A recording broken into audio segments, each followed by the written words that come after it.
Hi, my name is Prajwalita Sarma. I am reading class 4. The name of my school is Gurukul Group of Educational Wing Mangaldoy. I am very thankful to Akriti for helping me to learn the art of puppetry. With the help of puppetry, I could like to show a story. The name of the story is The Clever Fox and the Crow. A fox was walking through in the forest when he saw a crow with a fine piece of meat.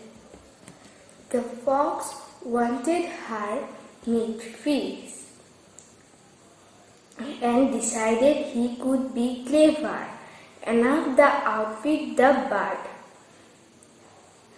"What a noble and gracious bird I see in the tree," proclaimed the fox. "What exquisite beauty! What a fair plumage! Its voice is lovely as the beauty. See,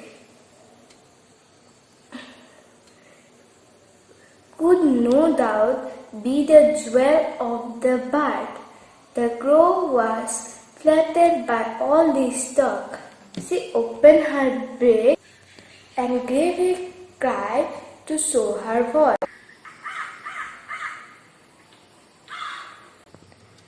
She cried, the meat piece dropped to the ground, for the fox grabbed. Thank you.